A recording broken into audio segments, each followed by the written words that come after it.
Doctor Niyas Nasees dentofacial orthopaedic dental clinic Chullickal, doctor Niyas Nasees new smile dental clinic Kumbalangi വഴി. സംസ്ഥാന ചലച്ചിത്ര award ജേതാവ് ആദർശ് സുകുമാരനെ ആന്റണി ജോൺ MLA വസതിയിലെത്തി ആദരിച്ചു. മികച്ച കഥാകൃത്തിനുള്ള കേരള സംസ്ഥാന ചലച്ചിത്ര അവാർഡ് ലഭിച്ച കോതമംഗലം കുത്തുകുഴി സ്വദേശി ആദർശ് സുകുമാരനെ വീട്ടിലെത്തി ആന്റണി ജോൺ MLA ആദരിച്ചു. കഥാ, തിരക്കഥ, അഭിനയം എന്നീ മേഖലകളിൽ കഴിവ് തെളിയിച്ച വ്യക്തി കൂടിയാണ് ആദർശ് സുകുമാരൻ. തൻ്റെ ജന്മസിദ്ധമായ കഴിവുകൊണ്ട് ആ കഴിവ് അദ്ദേഹത്തിൻ്റെ പ്രയത്നം കൊണ്ട് തന്നെ കൂടുതൽ വികസിപ്പിച്ച് ഒട്ടേറെ സിനിമകളിൽ കഥയും തിരക്കഥയും അതോടൊപ്പം തന്നെ മികച്ച അഭിനയവും എല്ലാം കാഴ്ചവെച്ചുകൊണ്ടാണ് ഈ ചെറുപ്പക്കാരൻ മുന്നോട്ട് പോകുന്നത്.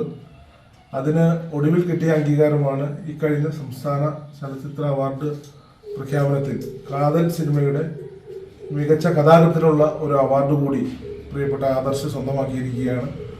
അപ്പോൾ ഇനിയും ഒരുപാട് നേട്ടങ്ങൾ, വളരെ ചെറുപ്പമാണ്, ഇത്രയും ചെറുപ്പത്തിൽ തന്നെ വലിയ നേട്ടങ്ങൾ കൈവരിക്കാൻ ഈ ചെറുപ്പക്കാരന് സാധിച്ചിട്ടുണ്ട്. മമ്മൂട്ടി നായകനായി അഭിനയിച്ച സിനിമയായ കാതൽ എന്ന ചിത്രത്തിനാണ് അവാർഡ് നേടിയിട്ടുള്ളത്. ചടങ്ങിൽ municipal standing committee chairman KA Naushad, councillor PR Unnikrishnan, CPIM local secretary V Radhakrishnan എന്നിവരും MLA യോടൊപ്പം ഉണ്ടായിരുന്നു. News bureau, Kothamangalam.